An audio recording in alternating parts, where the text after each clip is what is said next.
Bem, bem-vindos à sexta aula sobre insônia.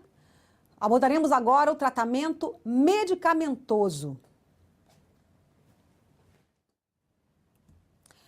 Bem, iniciando o nosso objetivo, então, do tratamento medicamentoso, é muito importante que a gente escolha a medicação ideal que vai tratar aquele paciente de uma forma adequada e bem orientada.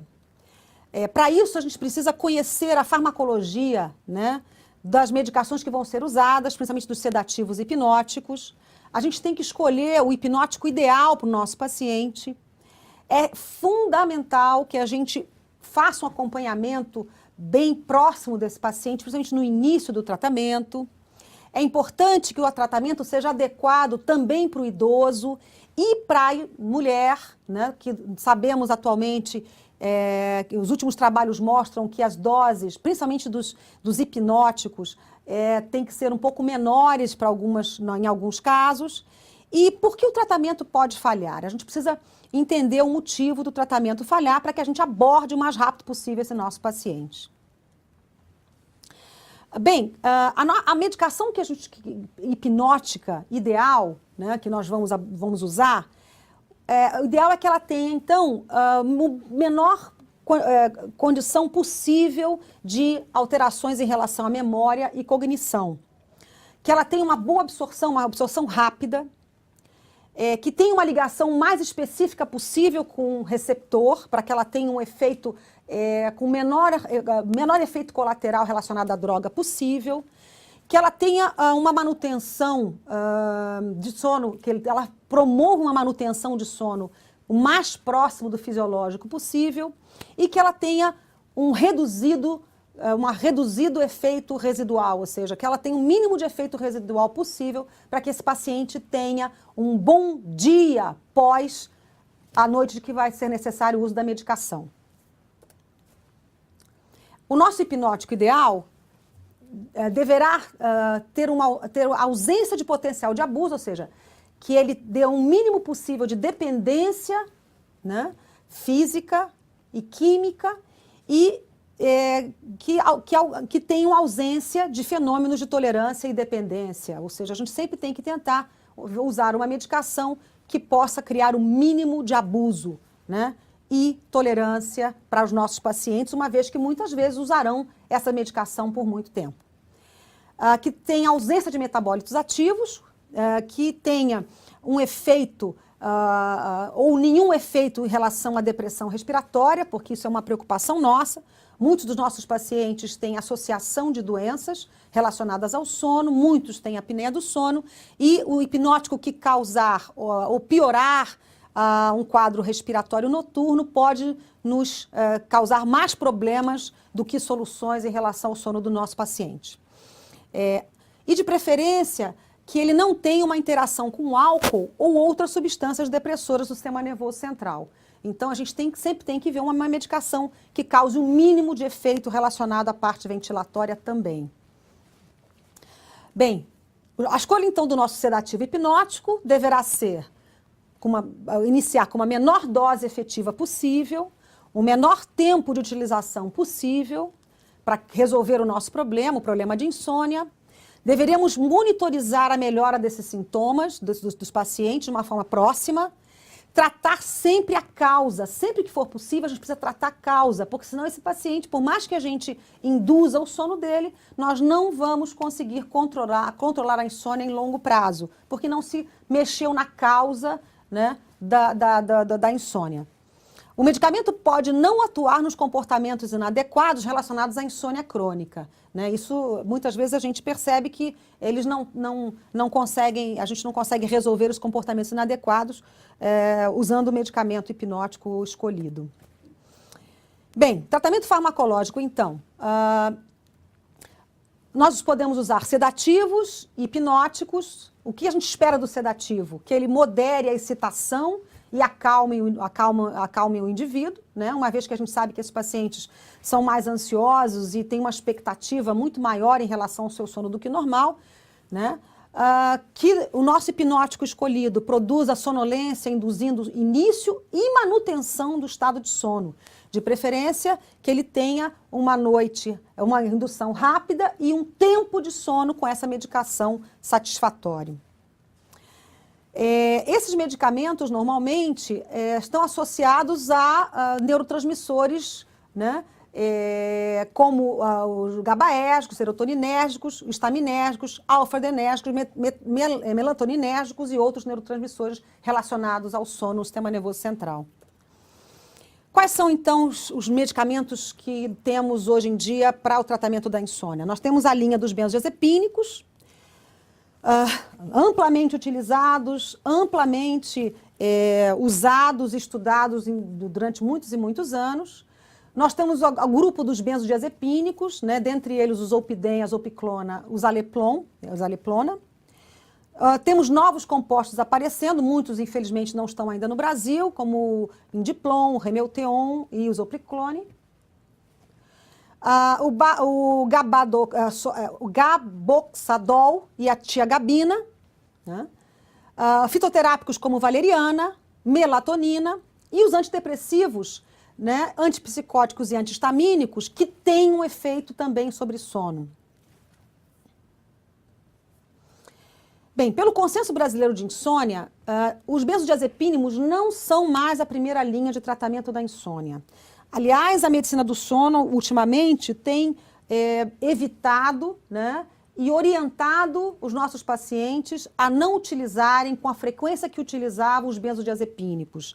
A gente sabe, estudando as polissonografias, estudando esses pacientes, que os benzodiazepínicos induzem sono, mas produzem uma qualidade de sono noturna pior, né, do que se não tivessem tomado.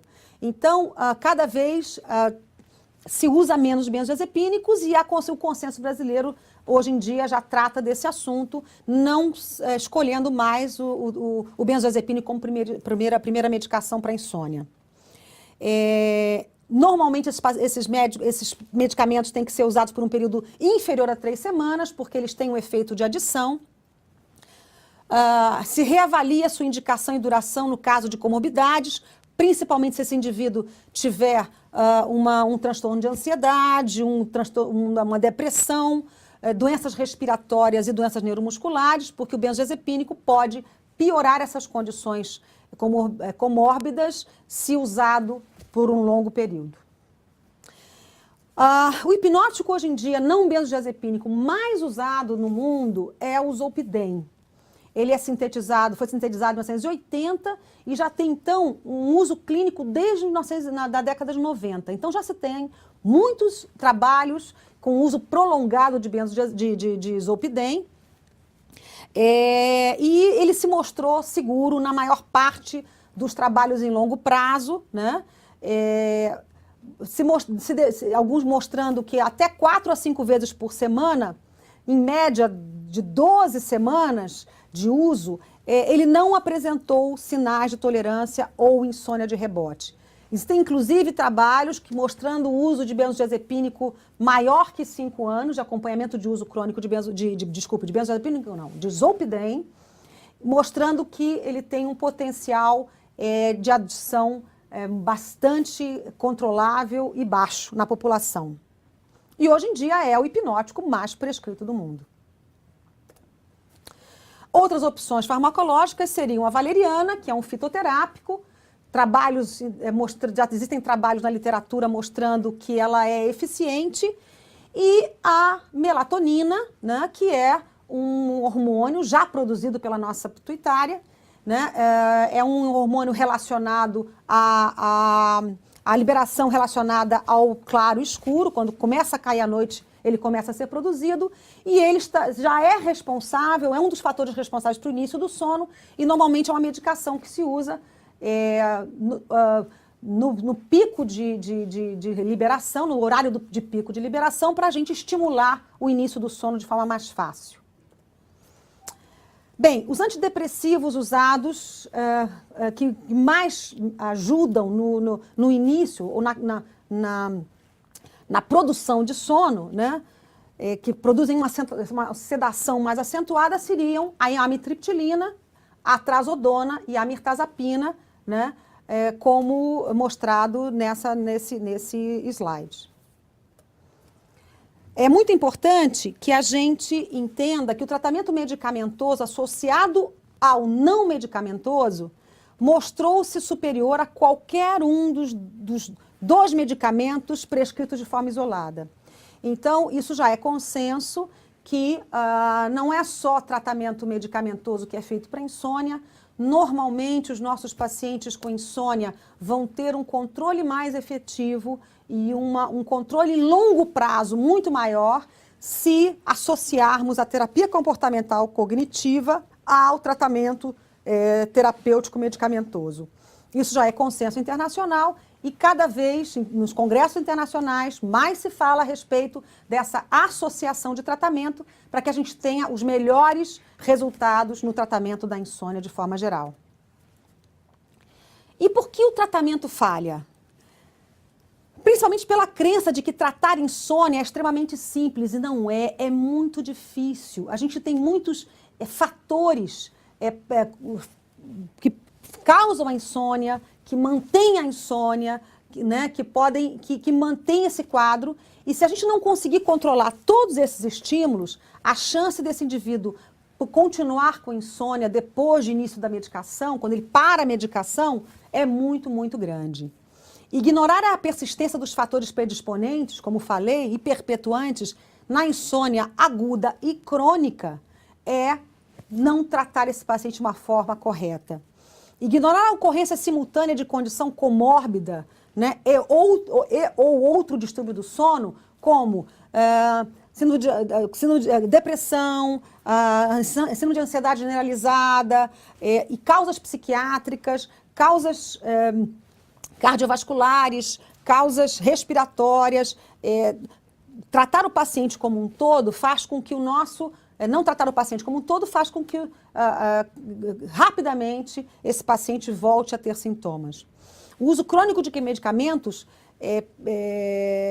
perpetua muitas vezes os sintomas. Então, é importante que a gente tenha um controle muito maior do nosso paciente para que a gente evite esse tratamento não adequado para esses pacientes. Terminamos, então, o nosso curso de insônia.